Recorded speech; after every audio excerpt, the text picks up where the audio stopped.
Hey, 3DMJers, this is Alberto Nunez, and you're listening to the 3D Muscle Journey podcast. Today's episode, I'm going to be talking about something you might be doing right now. I'll be talking with Jeff Alberts and Brad Loomis about how we prescribe and utilize cardio with our bodybuilding, strength, and Gen Pop athletes.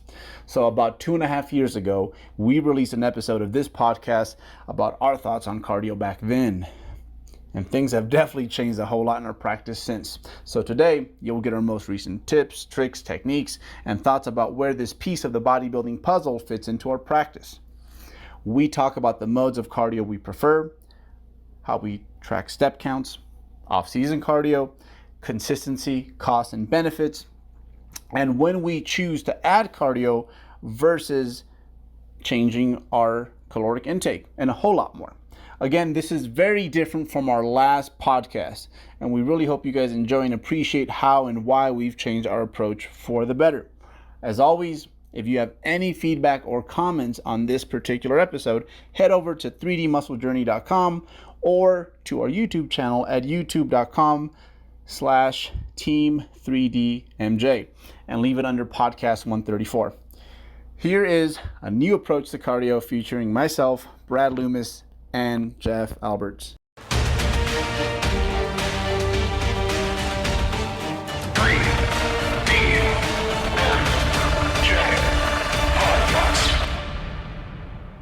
All right, everyone's favorite topic today, right? Our favorite part about this, of the small print in bodybuilding, the cardio. Sometimes you just got to do it. Does anyone here actually... I thought you were going to talk about shaving legs or something like that, because that's the part I hate about bodybuilding, shaving. There's a lot of small print with this bodybuilding thing. But I guess we'll talk about cardio. It's fine. The shaving legs, yeah, I didn't know about that one. Or the healthy eating, or to the point where, yeah, you run around with some form of orthorexia for a few years. But the cardio was one of those things where I knew it was going to be a part of it, and I didn't like it, and I still don't like it. And but sometimes you just got to do it. And speaking of cardio, I guess one of us here is doing a whole bunch of it right now. Right? You're back to doing cardio, right? I'm doing tons of cardio. Yeah, Brad's doing a ton of cardio. Yeah, he's running his mouth a lot, but yeah, I think you're talking about me. Yes. We're on that bike. I've been riding a lot of bike riding lately, but I've kind of gone back and forth between just walking and bike riding. And you would think walking would be like the least invasive form of cardio, but I was doing so much of it, I actually got anterior tibialis tendonitis pretty bad. So posing on the Mayhem stage was actually quite painful. So I went back to bike riding to give my shin a break, and that's healed up. But the way I kind of do cardio nowadays, at least the way I kind of quantify things for myself and my athletes, is it's more about step count now versus like officially assigning cardio. Yeah. Because just find that like you can assign, let's say, 4 sessions of cardio a week, 400 calories a session, you get to 1,600 calories, but if this person is, let's say, deep in a prep and all of a sudden their energy level is like getting low, they're spending a lot of energy doing the cardio, then maybe the rest of the day they're like more lethargic. They're not moving around as much. So how do you quantify that? Whereas step count, if you have targets there, then it's kind of easier to kind of see where their expenditure is a little more accurately. So kind of changed the way I kind of do things this season with cardio. It's come full circle, hasn't it? Because it used to be the high intensity thing was like the thing. Like that was how the evidence-based bros did it. We did high intensity cardio, and LIS got kind of thrown out, and we went back to LIS, and now we've gotten to the point where it's like, hey, if you walk to the grocery store, that counts, as part of your bodybuilding. You were saying something, Brad? Well, I was just going to ask Jeff, since he was tracking steps.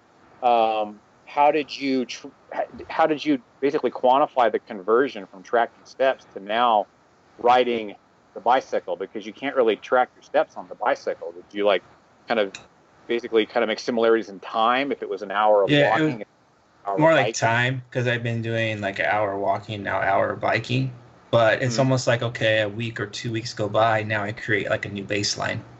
So it's kind of like starting over. Okay, I'm still tracking my steps outside of like the unofficial assigned walking. Like now I'm keeping track of everything else, but now I threw the bike in there. So now it's like I'm tracking that as well. So I've created a new baseline. So if I need more expenditure, I have, two pathways. One, okay, increase steps outside of the bike riding, or increase my bike riding, keep the steps the same, or maybe a combination of both. Yeah, because the reason I asked that is because just to make sure we're kind of on the same page, because I do that with some clients that they get bored with walking, and they're like, okay, I had, 14,000 steps a day. You wanted me to get up to 20. But I'm getting tired of walking on the treadmill. It's nice out. There's summer, what can I do so that I'm not getting, a bunch of time logged on the treadmill? And I would do basically the same thing. I'd say, okay, let's go back to baseline. Let's make sure that you're getting your 14,000 steps. But whatever time that you were spending on the treadmill to get it up to 20, let's just convert that to time on the bike, time on the whatever it is that you want to do. So that at least we're that additional steps that we got in, we're spending the same amount of time doing something other than sitting on the couch. Yeah, another thing I do too is like going from walking, because my walking wasn't like slow. It was decently paced. So when I'm bike riding, I'm not like pedaling heck hard, like where the intensity level is so intense that I'm burning like a ton more calories. So it's similar, it's close enough to kind of keep that intensity level, pretty much the same for the most part. So it's almost the same expenditure. I don't think it's like huge differences. Jeff, is this the most cardio you've done? No, it's not actually. In 2011, I did a lot more. I was actually doing like 2 bike rides a day, like 2 hours of cycling a day. I was kind of Lance Armstrong back then. Yeah, 211. Okay. Whoa. Because I did enough cardio. I remember because I tracked the mileage. I remember I used to track the miles. It was on my stationary bike. And I did enough miles to go from San Francisco all the way to New York, that prep. I went across the country, basically. Wow. Yeah, there was no running around children after children at the time. That was different. True. Right, and also, too, that was the era of HIIT. So everybody saw me doing that, if you recall, and think I was crazy. Oh, you're going to lose muscle, blah, blah, blah. You're doing fasted. Because I used to do fasted in the morning because I don't like to eat in the morning. Just don't like it. So I had a cup of coffee and just jump on the bike and go. But now it's kind of funny how here we are in 2019 and it's not absurd anymore. So, well, going back to HIIT, well, I think cardio was kind of cardio for the longest time. It's just something you did, and it was always traditionally, just something that it was light intensity, right? And then HIIT came around, I think, somewhere around 2007, 2008. Intervals started to become more popular within bodybuilders. If I remember correctly, Brad, Max OT, you guys did your cardio like that, kind of? Mm-hmm. How did that go? They called it Max OT cardio. And essentially what the protocol boiled down to was 16 minutes stationary recumbent bike, because that was supposed to be less impact, is all out, just as hard as you could. And I right after training, right? Well, basically whenever. But there was a point in time when I would do it like twice a day. I would do it right after training, and then I would do it again later in the evening. And it was quantified as calories burned in the 16 minutes, and you basically tried to progress like you do in your weight training. So if you got 16 minutes and you completed 2.5 miles on the recumbent bike, the next time you tried to complete 2.56, 2.58, whatever. Mm-hmm. And that was the protocol, and I remember vividly going down there to do that, just basically dragging my butt on the bike and just going like crazy. I mean, I'd pump for 15 seconds with my hands on my knees, just pumping as hard as I could, as fast as I could. And then I'd put my hands on the handles and I would just lean back and just pump as fast as I could. And that was some of the most miserable times of practice. that I remember. But at the same time, remember, I got shredded. So, of course, in my mind, this is the way to go. You want to get shredded, this is how you do it. So it wasn't even like interval training. It wasn't even HIIT. It was just like straight 16 minutes sprinting. It's hard, is what that was. Same thing, insane. Brad. When I did the interval thing, it was the first time I ever got lean, and they were just like, they were the thing to do. I remember everyone was doing them, and I think the next prep, I'm like, you know what? I'm gonna try not to do intervals this prep because I saw what happened to Eric, like in his 2009 prep. Like he was doing intervals 5 times, Right. 5 times a week, which isn't everyone, but that's how he had it set up, and he ended up tearing a hamstring. And I'm like, okay, well maybe there's something there.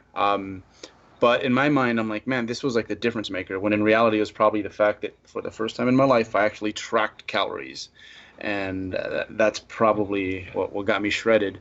But yeah, no, I remember the intervals. You'd go in there, and you're tired, you're depleted, you're really lean, fragile, and you're like, all right, it's gonna suck for however many intervals you got, but then it'll be quick and over. So I always thought I was just condemned to being one of those people who were always going to lose strength and performance when they were prepping, or I just literally blame myself that you're just being a little bitch about it, basically. And there's people who manage to keep their strength really well throughout a whole contest prep. And it wasn't until I removed that thing that I'm like, oh, okay, yeah, weight training is hard enough to recover from when your cardio is starting to suck from take from the same resources. It can become a real problem. So yeah, when I look at the max OT cardio, that was pretty humane, I think, compared to some of the interval protocols that were out there, and I think thankfully they're kind of falling out of fashion. I don't see too many people doing intervals anymore. Yeah, and luckily at the time, I remember I was doing that HIIT cardio while in conjunction with basically what was a body part split. Legs was Monday, chest was Tuesday, et cetera, et cetera.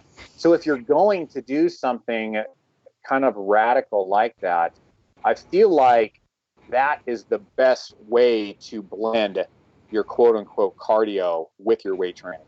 So that way, I could not imagine doing that now, where we train, we know that it's best to train body parts 2 and 3 times a week. I could not imagine training legs twice a week and then doing that type of cardio.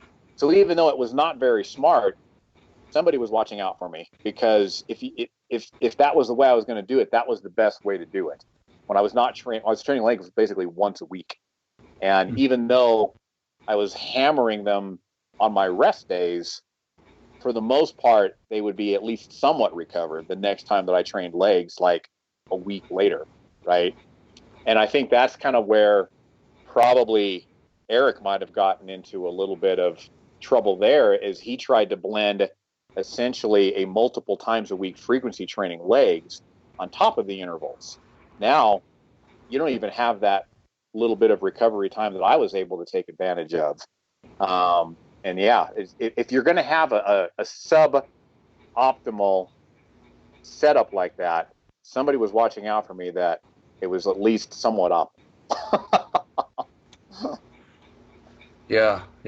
But yeah, you guys remember the old guys used to tell us, what are you doing? Like, this has worked really well. I think Jeff thought we were a little nuts when we were... You guys were nuts because I didn't do it. You guys were doing it. I'm like, I ain't doing that. That's going to kill my legs. That's part of the rationale was to get that stubborn fat off, right? Yeah. Especially when they're doing sprints. I'm like, oh my gosh, these guys are nuts. Yeah. And I remember having one athlete, he wanted to do intervals, and I'm like, let's not do that, because let's preserve our weight training. And he was very adamant about doing it. So I was like, all right, okay, you can do it. We're only going to do it once or twice a week, and right after your legs, that way you have the next day to recover from it. But stay away from running. I don't want you running because it's high risk. And what's he do? He runs. And guess what happens? He tore his quad. And that was the end of his prep. Yep. Whoa. So it's just like there's just a lot of it's just high risk. It's like it's high. It's too intense. like a priority is weight training. You know, that's what we want to do when we get on stage. We want all that muscle, and the weight training is the way to do it. So there's other means to, you know, get expenditure besides killing yourself, doing sprints or doing a Brad Loomis and pushing on your knees as fast as you can. So I'd rather walk and hurt my shins and then have to go to a easy cycling than jumping on a treadmill and going like a bat out of hell. But yeah, that for me is like, I remember back in the day, it was anti-cardio, like back in the early 90s and late 80s and all that. I was like, you don't do cardio because you lose your muscle. Like, it was taboo. I wonder why I couldn't get as lean as like I am nowadays, just because I wasn't getting enough expenditure through the diet alone. So, but yeah, back then it was like no cardio whatsoever. And then seeing you guys doing what you're doing, I'm like, holy shit, I'm watching these fools push cars and push sleds and doing all this crazy stuff. I'm like, man, and you're eating like 3 rice cakes a day doing this? It's like, man, that's crazy. Well, and that's the thing too, is, I mean, we almost have to like redefine the term cardio and how it's utilized, you know, in contest prep. Because I even remember watching back in the day when Ronnie Coleman would just, you know, basically put a plate of food on the treadmill and just sit there and just walk like super lists for like, you know, 2 hours watching a movie and eating a meal as he's going through it, you know. And because really, if you think about it, are we really after cardiovascular health or cardiovascular exercise? No, that's not what we're after. We're not trying to make super athletes, marathon runners, and things like that. We just want caloric expenditure. And so a lot of times that's exactly how I define it. I don't care to make you a marathon runner. I just want caloric expenditure. Hence the reason why, you know, we started tracking steps, because number one, we have a baseline. Most people track steps like almost year round with these little apps that they've got on their phones and things like that. And so all we need to really do is to say, let's work on keeping that expenditure the same, and then controlling our variables of fat loss through the diet. And shoot, I've got many athlete, very, very lean, not even doing any quote unquote cardio. Just making sure that we keep that step count the same. And if we do any cardio, Helms always gives me a bad time for that. Yeah, we're doing. And I catch it every time I say it now. Well, I'm only eating 1,700 calories, so we're not doing that much. But if you do more cardio, you just make up more steps, you know. Because that's the thing about caloric expenditure that I never realized, is how good your body gets at doing it. It gets so good at just burning the minimal amount of energy to do the maximum amount of whatever it is that you're trying to do. I'd love to know. Too bad we couldn't like somehow record actual calories burned during the same activity from the beginning of prep to the end of prep. I would love to know that. Too bad Helms isn't here. We could pick his brain, find out how we could go about doing that. How about off-season cardio? Is anyone here like that holy that they do off-season cardio?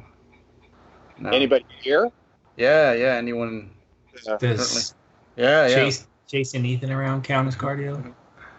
That's about all the cardio I get. I don't. Some people swear that they feel healthier and they feel better when they do their off-season cardio. I've always felt like the exact opposite. Like whenever I've tried to include off-season cardio, it's like it really takes away from my weight training. Like eventually, well, maybe the first month I'll get away with it. Even if it's just hiking that I plan strategically, it's when I am not doing cardio, because eventually you're like, I'm gonna be that bodybuilder that does cardio year round just because it's good for you. You know, it's good for you in many ways. Like sometimes it's good chill out time, right?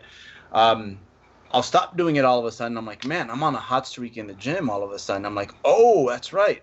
I haven't done my cardio the last 2 months. I've gained about 3 pounds, and I feel extra fresh. And so I've always, when I don't do cardio, I feel that I maximize the adaptations that I do make in the gym. But I've yet to. Maybe I'm not old enough yet where like you throw that in, it's like I'm healthier and I'm feeling like I have more vigor. I've yet to experience that. Some people swear by that. Yeah, and to be honest with you, to answer your original question, no, I don't do any. I can't remember the last time that I did any cardio.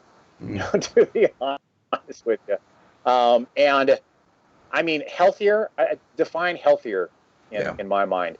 Yeah, that's exactly. I would want a definition of that, because for me, I mean, I just went through a whole battery of medical tests. My heart rate is great. My blood pressure is great. um, the LDLs and the HDLs and all those, fancy terms for cholesterol. It's all, the markers are all great. And I think it's because we do tax our cardiovascular system. We do exercise our cardiovascular system. It's just anaerobically. It's through our weight, you know. I mean, that's training the cardiovascular system right there. Absolutely. Do we really need to do more than that? Well, I think that's debatable, Yeah. And yeah, athletes, I love it when they're not doing any quote unquote cardio in the off season, and then they come to us wanting to do a, pre-prep contest prep diet, or they come to us wanting to lose weight or whatever. I love it, because that's, like, in my opinion, the ideal situation. We've got an athlete that does nothing but weight training, and now we've got that variable that we can manipulate. I do give it to people, though. I don't do it myself, but I do have people who get off-season cardio, and often it's because maybe their homeostasis tends to be a little bit on the less lean side of things, right? So they naturally kind of float in that direction. Some people are desk jockeys too, so it's not a bad idea to get them moving once or twice a week, get them out of their chair, just moving, just for mobility reasons. But I also encourage people, just, hey, let's not be bodybuilders 24/7 year round. Hey, let's get out. If you like playing basketball, you like playing tennis, you like doing whatever, jiu-jitsu or whatever, hey, get out and do it. Be active, and we'll incorporate it, into your bodybuilding, so you are performing well and recovering well. But yeah, I think from the aspect of, like, just solely focusing on bodybuilding, I think for someone who's been doing this for over 30 years, I think, we can become way too hyper-focused, and we can potentially get burned out. So I think it's good to kind of have, like, a thought process away from bodybuilding once your season's over. If you're a competitive bodybuilder, you're in the off season, like, pick something else up. Even if it is a once-a-week jog or something like that, if it gets you out of your chair, moving, get your mind out of bodybuilding for a little bit and something else, so I think it's a good thing. And it can be the difference. It can keep some people, they include it in there and they find something fun. They might stick to it, and they might, this off season they might be on average, 8-9 pounds lighter than they were last off season, and that's 8-9 pounds that you won't have to diet off during your next fat loss phase or next contest prep. So, it's it does help a lot of people, as much as we're saying here, off season cardio, not us. I think if you're like, hey, you purposely doing cardio in the off season, and if it's like too much, then, like you said, it's going to interrupt what your goal is. If you're competitive, is to build your physique up. If you're doing so much cardio in the off season, you're taking away from your performance. You're kind of just shooting your foot as far as gains. So I remember back in, it was probably like the late 90s when I started playing a lot of the basketball and the tennis. Like, I remember that was the last time I felt like an athlete. Because usually in my off seasons, I feel like a sloth. I'm like, 25, 30 pounds over stage weight. And yeah, I'm strong in the weight room, make good gains. But, like, the other 23 hours a day, I'm like, ugh, I'm tired of eating and I feel bloated. Whereas I remember back when I was doing tennis and basketball and weight training all at the same time, I felt like an athlete. Yeah. And I was still making somewhat. I probably could have made more progress in the weight room, but I was still doing okay for myself. And it was a nice breakaway from just the monotony of bodybuilding. Yeah, So it's kind of context dependent. Yeah. No, I had phases like that. They were great, where we played more ball than anything else, and that was a lot of fun. And sometimes I'd stay in the playground to the point where I'm like, gym's out of the question, because I've burned myself out here today. But yeah, if I ever do off-season cardio again, it'll probably be like, hey, let me get a basketball and just go shoot some hoops. And like you said, get out of, because I am a desk jockey, get out of those those planes that I sit in all day, or the specific ones that I move in the gym. So yeah, off-season cardio, it's useful. Not everyone needs it. I think But it, context is important, like you said, yeah. Bert. I think, and not just context in like what you guys were talking about, but like for example, a desk jockey, give them a little bit of cardio, they get to eat more food. You know, Hmm. Yeah. I remember when I was teaching step aerobic classes 2 and 3 times a week at my gym that I owned. Good Lord, I couldn't get enough food in me to maintain my weight. I didn't realize, I guess, how much caloric burn there was associated with that until now, that I am basically standing here between 4 and 8 hours a day and doing nothing but this and then weight training. Shoot, I feel like sometimes I need, the calories of some of our dieting athletes to sustain this body weight. So yeah, I mean, it gives you a chance to eat more food when you are kind of like me and kind of, I guess, metabolically challenged. Okay. But Berto, like you, I mean, shoot, could you imagine trying to do your both doing, cardio? I mean, with you need so many calories just to, keep that hair growing. I would hate to assign you much cardio if your goal was to get from 190 to 198. So yeah, I think there's a lot of context that needs to happen. Brad, what When I'm imagining is what you were wearing during that step aerobics class. Just describe Right? the outfit, because I probably have the wrong idea in my head. Yeah, it was just like the body shapers. It was the one-piece singlet that had purple and black stripes running up and down it, Yeah. You had a fanny pack too, huh, Brad? and high socks that went all the way up to my knees. Oh man. Um, yeah, yeah. No, no. Yeah. I love cardio, but yeah, like you said, it makes things harder, and but I still like it. And I will still include it, like the hikes, whenever I get into that. But even when I strategically throw it in there, it does. I know that for 2 months I might not progress as efficiently as I would, without the hikes. But again, like Jeff said, hey. Yeah, because like for my prep, I'll just use me as an example. Like I'm a desk jockey. If I'm not doing the walking or doing the purposeful walk for the purposeful cycling, then I mean I'm so sedentary. So I've relied heavily on like the steps or the cycling to facilitate fat loss, not so much the diet. Like, because I know it's like, yeah, we want to manipulate through diet, but people who are pretty sedentary, it's almost kind of like you might get more out of it if you get moving a lot more. So you don't have to lower the food down way low. So if Yeah. I wasn't moving, could you imagine where my food would be right now? Oh yeah. Like my adherence would suck. I would not. I would be like, no, I don't give a shit about worlds. I just want to be human and be able to play with my son without feeling like a zombie. I just want rice cakes. So I do that a lot. Like if you're tracking steps, then you can kind of get an idea. Like if someone's only moving around 2 or 3 thousand steps a day, it's like, do I really want to slash this person's food, or do I want to get them moving more? So yeah, Yeah. it just gives you another option to play around with if you know their expenditure through Yeah. steps. Like if their expenditure is 2,000 and you're assigning 6 cardio sessions, I mean, yeah, it's like you're just okay. So now they're doing harder cardio. Now that's might interrupt their weight training. So there's a lot, like, the context thing. It's like so important to know all the context around how to manipulate things. Which is like a perfect segue. We kind of talked about off-season cardio assignments, and now kind of getting into in-season / bodybuilding prep assignments. Not only desk jockeys, but just think about small humans. Unfortunately, most small humans are usually female, but we do have 100-pound bodybuilders that are male. And those small humans don't need a whole lot of calories to sustain their body weight, much less drop body weight. So, yeah, cardio, caloric expenditure, whatever you want to call it, that's something that I find myself more and more prevalently using with smaller humans that, are typically 130 pounds and less. Because you're right. How many 900 calorie days, 800 calorie days can you give a person before either A, it does impact their weight training, or B, they're just not compliant. They Yeah. they can't get by with 300 calorie meals. It's just it's dumb.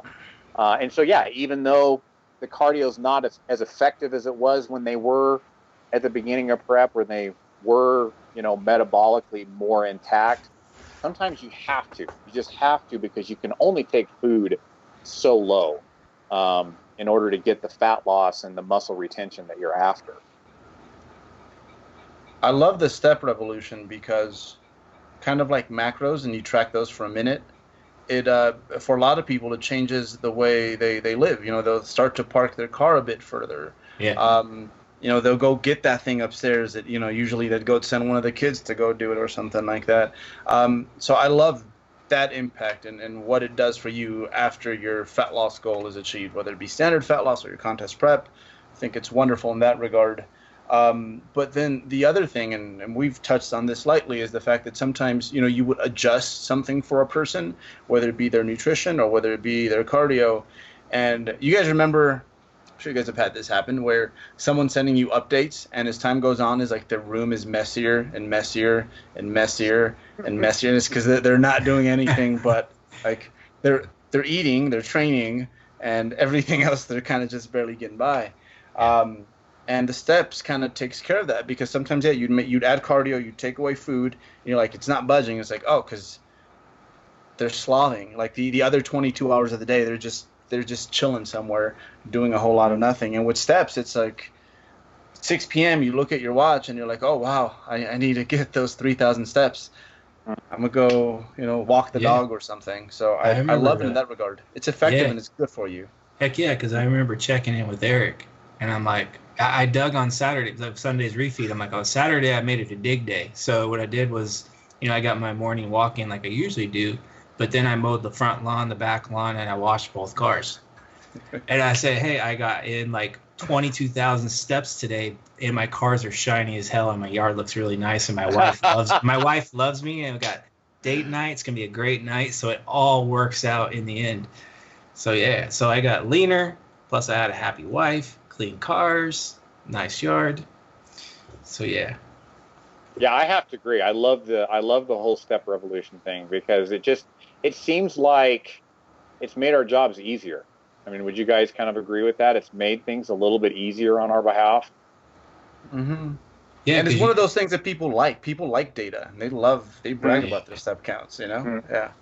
Because you could quantify, like I said earlier, the expenditure. You can quantify things now because of it. Whereas in the past, if you weren't really tracking it, let's say you lowered someone's calories down, and you're like, why isn't this person losing weight? Well, they got more lethargic. They're on the couch watching TV, and I had an athlete that was doing that. I'm like, why isn't this guy dropping? Like, I've increased cardio, I've lowered calories down. Like, unless this guy's just cheating on his diet, he should be losing. And then it took me a few weeks to figure out, hey, what are you doing? And he's like, I do notice that I'm taking a lot more naps now. I'm watching TV on the couch. And I'm like, oh my gosh, get out and start moving around. He's exactly. Like, so he checks back in a couple of weeks later. He's like, I've been walking to the bank. I walked to the store. He lives kind of close to the beach. He's walking to the beach, and all of a sudden he's losing weight. I'm like, there we go. Yeah, those kind of little pitfalls used to drive me nuts.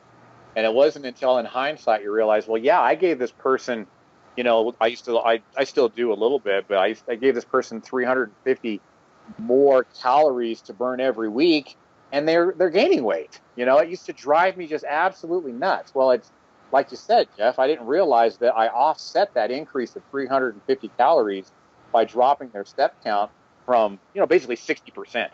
It would drop from 10,000 to 4,000. And like you said, they're taking 2 naps. They're not doing the dishes anymore. They're not cleaning their room. They're not mowing the lawn. They got 6 feet of weeds. You're essentially not even replacing what you lost by increasing that cardio, And it gets people to go outside, especially during prep, and I think that makes for a happier prepper often. I know when I was doing I did the step count for my last prep, and I'd get the start of the day out with some sunshine and make some time to myself, and it was a really good habit. I think I kept it around a little bit longer than I actually needed to, just because it was good for you. It was not being indoors all day, and it was, whether it's like work in front of the computer or where I do my training inside in the gym, it was it was really refreshing. I looked forward to it, and I think most people do eventually. Even if initially you're kind of getting pushed to get these steps in, eventually you're like, oh, okay, that feels pretty good, and I think I might keep some of this when it is off season. Yeah. And plus I keep saying that, but I don't. Well, your vitamin D, you said? Yeah, get your vitamin D. Yeah. Actually, I had one athlete just got done with this season. He did like 6 shows, and he's like, his step count was like 16,000 for a good chunk of the prep. And I'm like, all right, let's bring that down. Let's shave that way down. And he's like, no, I'm gonna keep it right around 10. He's all, it just makes me feel good to get out, walk. And he's all, I get my vitamin D. So so it's like for him, he's like, okay, let's keep it up. But I was like, okay, let's bring it down so that way you have more energy to go into your weight training for that off season thing. But yeah, he wants to keep it up, which is fine because obviously if we're eating enough food to support everything, we'll be fine. Hey everybody, it's Eric Helms. Thanks for tuning into our podcast. As you know, at 3DMJ, we promote evidence-based approaches to the lifting community. If that's something you want to dive deeper into, I'd encourage you to check out my research review, Monthly Applications in Strength Sport, or for short, MASS. This is a review that myself, Dr. Mike Zerdos, and Greg Knuckles put out every month. We cover the latest research publications that are applicable to strength and physique athletes, or anyone who's looking to get stronger or improve their body comp. Our content is in both written and video format. For more information on how to subscribe, check out 3dmusclejourney.com/mass. That's 3dmusclejourney.com/MASS for further details. Thanks for tuning in. Now, I guess no method is perfect. I think if there is one thing about the step counts that, especially with certain personalities, it doesn't go very well. It's those people who tend to be too much of a slave to the details, where they if they don't get 10,000 one day or whatever is assigned to them, it's like they lose their mind.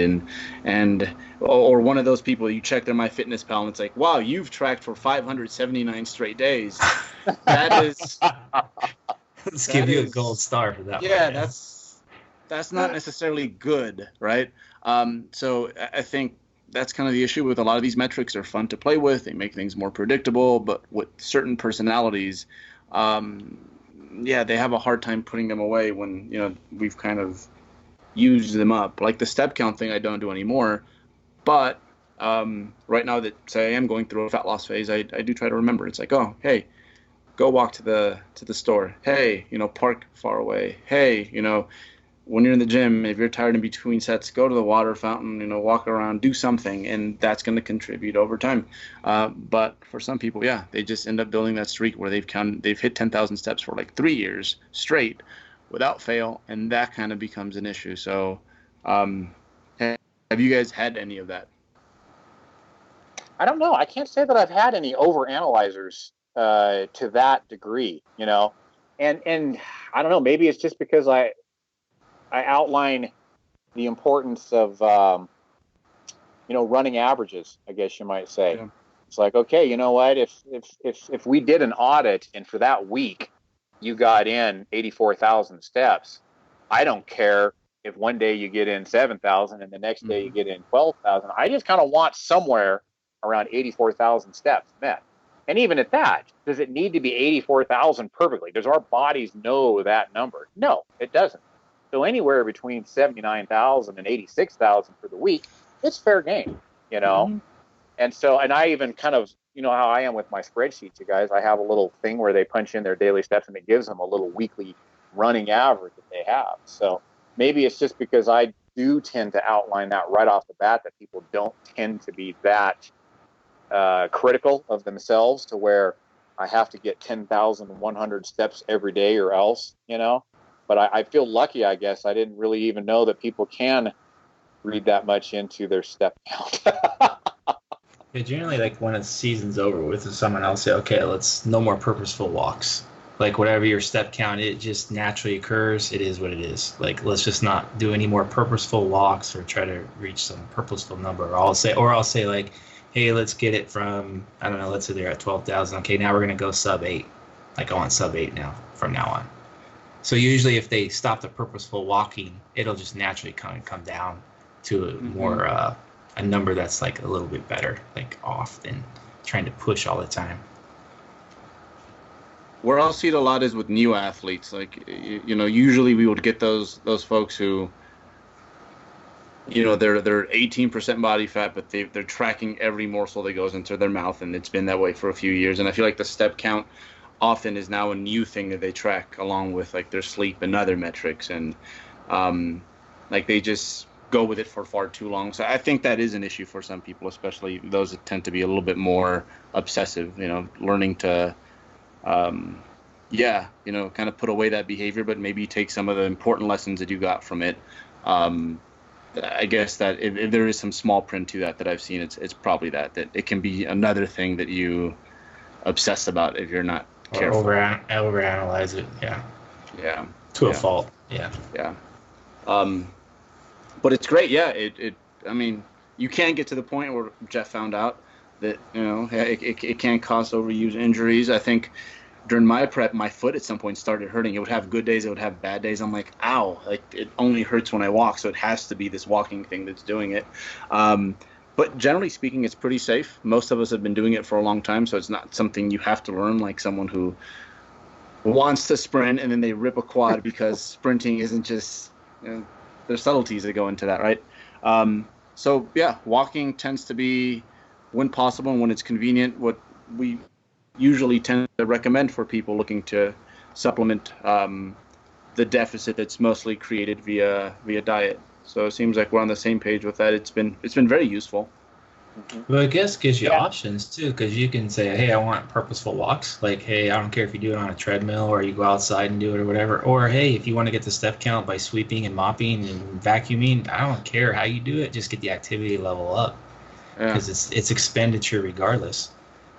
Do you guys have any like outliers or variables where you sometimes do something different? You do something HIIT-ish or you know, barbell complexes, etc.? I personally try not to, unless someone, like I said, is just like they're bored off their rocker and they're going to go crazy if they don't do something different. But to me, it's like I said, keeping track of steps is a lot easier. It's not that invasive. It's going to preserve your weight training. It's going to preserve your recovery, especially if we're in dieting mode where you're supply and demand. You know, prep is all about managing supply and demand. So if you're generating a lot of demand, you got your weight training's a demand, your steps, cardio, that's a demand, the deficit itself is a demand, life stress, work, I mean, that's all a demand. And your supply is basically your food and your sleep. So if you're just creating a lot of demand, like this person's like, oh, I want to do these complexes 3 times per week, or I want to do, you know, jogging or running. It's like, okay, well, that's really gonna tilt things out of balance there. So I really try to, you know, make sure that supply and demand is like as favorable as possible. How about you, Bert? I tend to be a little bit more pliable with that than I was in the past. I think the most common case is someone who is a personal trainer, and maybe they do a few things, so they teach a few classes, and it's just something that from the start we've included in there, and again, it's not something new. So if someone has not been playing around with barbell complexes and now the prep starts and now they want to do that, that can be kind of an issue. But if it's something that you've kind of worked into during your off season, it's not something new, it's not new stress. Usually I'm a little bit more open with that. If it's just your thing, you know, it's like, hey, you know, I play softball twice, which is not very active, but something like that. That was already part of your thing. I'm like, yeah, keep it in there. Usually people, they'll get rid of it when the time is right. Like, you know, whatever it might be. Like you see even those super ambitious instructors who, you know, teach this many classes. By the time we're like 4 or 5 weeks out, they're like, you know what, I've kind of made some room in my schedule, and they usually take it upon themselves, and they're like, and I just need you to know that, coach, in case we need to change anything, because my physical activity is down a little bit. So yeah, if it keeps a person happy. I kind of made this mistake to an extent with Andrea when I prepped her back in, it was a long time ago. It was like 2005. 13, and yeah, like I told her, you know what, don't do your springy things that you do, like, because I don't want you getting hurt. This prep is hard enough as it is, and I think in hindsight, what I probably would have done is like, hey, you just get rid of it when it's no longer fun and it's a chore, because I think there is something to like, hey, if you can draw some sort of happiness from moving while prepping, it's not necessarily a bad thing, and we want to keep that there as long as possible until it goes away on its own, right? Because at That's some what point, the weights suck. Even the weights, the thing you love the most, sucks. You're right. So Yeah. yeah, Yeah, I'm starting to feel that now. But yeah, I did that with Josh Kenyon. Basically, he was running a mile once a week, so like, we just kept it in the whole time for the Yeah. most part. Yeah, because he's used to it. But yeah, I wouldn't have like said, "Hey, you haven't been running. Now we're gonna start running during prep." I mean, no. Yeah. Because I can say that when, especially with the step count thing, if the step counts are staying consistent, when you do I knew you're gonna do again. now you're just doing that on purpose. You're doing all over the. But you know what? Cardio and walking actually gets digestive system moving along, so that's actually another benefit to it. Like Yeah, if you're true. constipated, go for a walk. Yeah, you do when you go for a walk. But no, I was going to say that when you do add any form of cardio, it sure does have a better effect than when we used to just randomly double people's cardio expenditure through calories or time or whatever. Mm-hmm. And like you said, Bert, like I've got a couple folks that they're strongmen, and they missed that part of their training when they're dieting for bodybuilding. And let's face it, some of the strongman implements that are out there right now are just flipping fun. And you can take a tire and you can it's like a half of a tire and it's built on a little axis that you can just flip back and forth and just jump on the other side and flip it back. And that's kind of fun to play with, But like you said, one of the athletes that I've got that was doing barbell complexes and strongman things and stuff like that, when it gets to chore, they tend to just kind of let those go, and they'll usually replace it. Instead of 30 minutes of strongman or barbell complexes, they'll do a 30-minute bike ride or something that's more, convenient. But yeah, I mean, I can say that when I do say, all right, step count is looking the same, let's just go ahead and add in a 30-minute cardio session, we actually get the response that we were after. Unlike those days when, we'd be pulling our head out wondering how come we're not getting the response that we were after. Yeah, that's that thing was important. When you go, you do. I think that's that. I've had it happen. I ran for a prep. I remember that. I ran for a prep just because I had never gotten my mile under 5 minutes. I still didn't do it. I came this close, but it didn't happen. But I remember having to run home at some point. Like I had to run home. So that stuff. Yeah, it definitely works. I remember when you were running in the hills, like you were running out in the forest. You were doing sprint intervals. I remember you recording that. I don't remember. It was a long time ago, like 2011, maybe. I was out of my mind. Yeah. But no. Yeah. I think I've done it all. To be honest with you, I've done it all. I've ran trying to get my mile as low as I could. Usually on a treadmill is how I did it. I've biked. I've done the Max OT cardio thing. I've done kettlebell complexes and, my crazy 9 days out workout that we've got on YouTube that out of that one's classic. Complex that gave me bronchospasms and I couldn't breathe. I elliptical training out here, intervals on the back deck of, 30 seconds of rest. I think I've really, literally almost done it all. Played football, 40th birthday on my 2011 prep where I pulled my freaking groin. I think I've done it just about all of it. No, not me. I think this prep I haven't done any HIIT. And then in 2014, I think I did maybe one or two just because I was like so pressed for time. I was like, okay, let me do something. So just in and out real quick. But outside of that, I was like, nah, I'm not going to bust myself up. I'd rather just bike or walk. Yeah.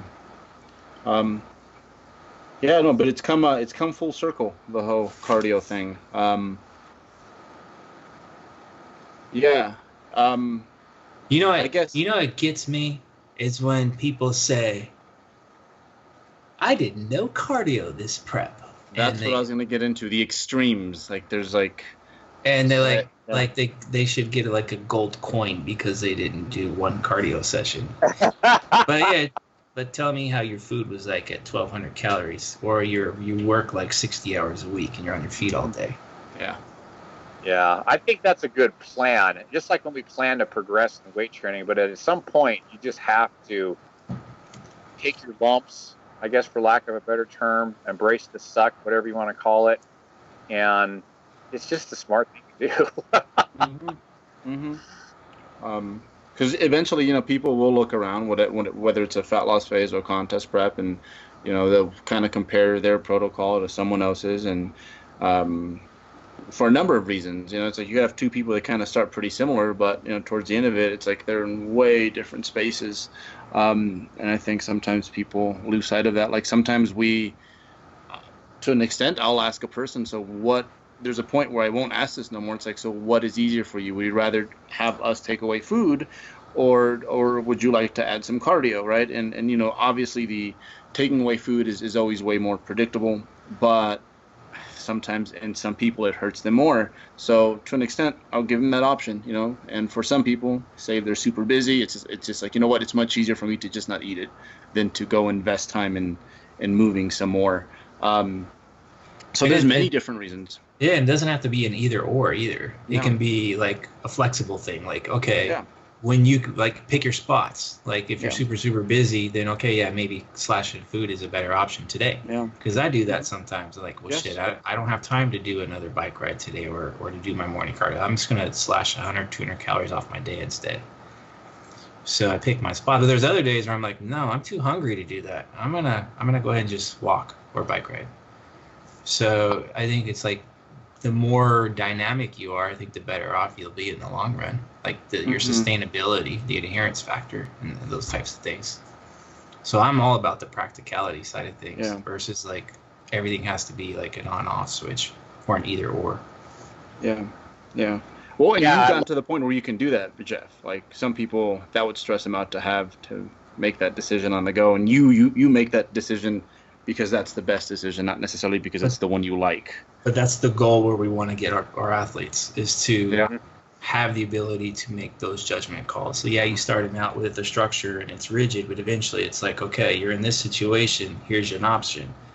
Pick or choose. If it's the wrong one, guess what? They're going to learn pretty quick. Oh, yeah. Okay, that was a bad one. Now next time I know.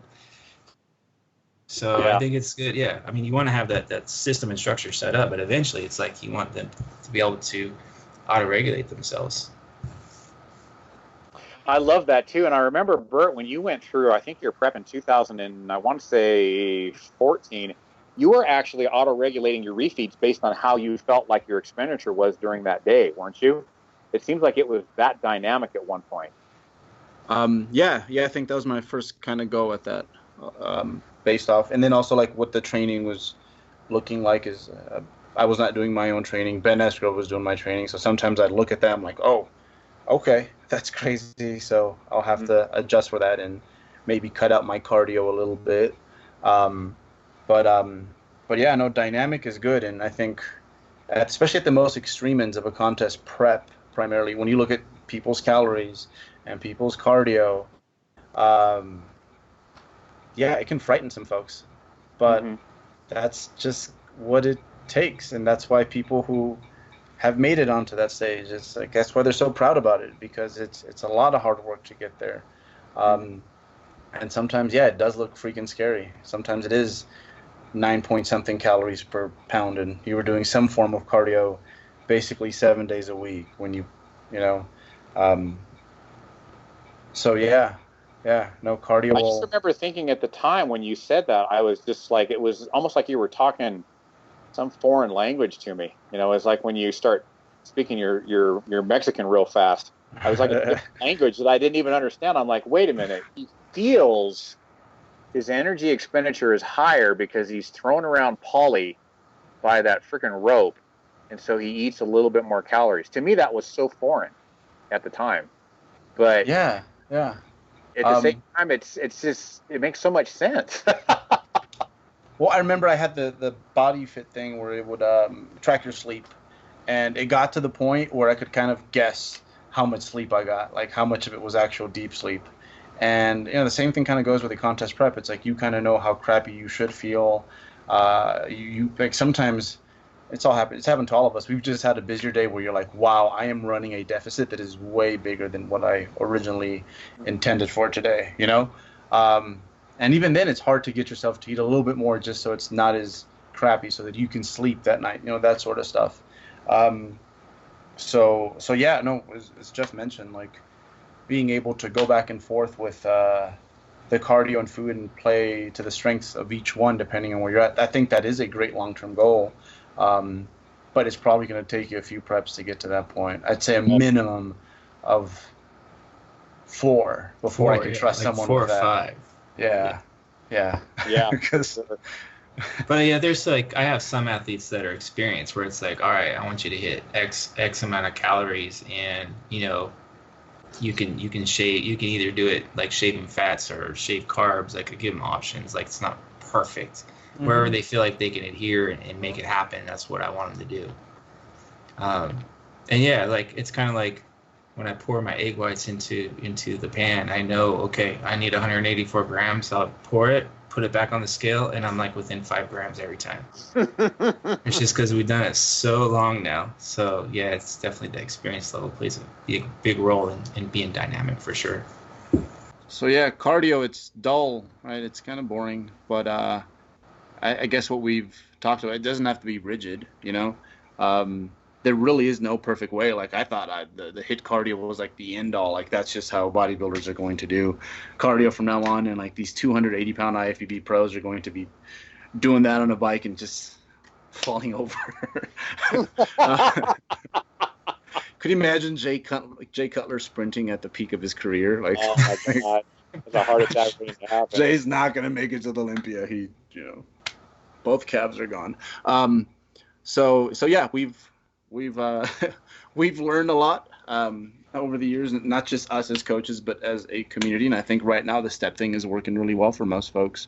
I think the biggest thing, again, is just it teaches you habits, and it teaches you how important your own behavior is, outside of just the training and following your macros, how that impacts, the rate at which your body changes.